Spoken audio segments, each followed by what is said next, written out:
గమనించాలి. దేవునికి దూరం అవ్వాలి అనే ఆలోచన మంచిది కాదండి.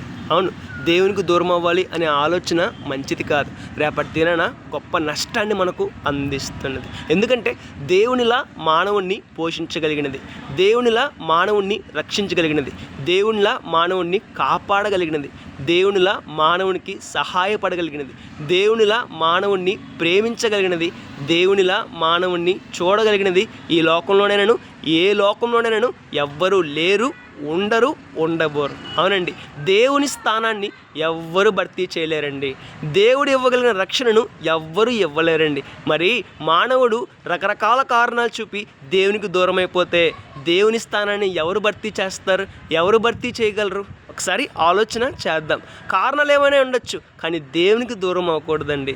దేవుని కలిగి జీవించడం వలన దేవుడు శ్రేష్టమైన సహాయాన్ని, శ్రేష్టమైన సమాధానం మనకు అందిస్తూ ఉంటారు.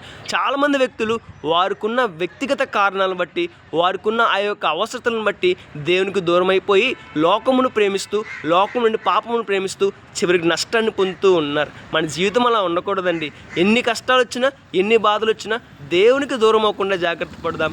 దేవునికి దగ్గరగా జీవిద్దాం, పరిశుద్ధంగా జీవిద్దాం, నీతిగా జీవిద్దాం, యథార్థంగా జీవిద్దాం. రేపటి దినాన శ్రేష్టమైన ఆశీర్వాదాన్ని, శ్రేష్టమైన పరలోక రాజ్యాన్ని, శ్రేష్టమైన సమాధానాన్ని పొందుకుందాం. May God bless you.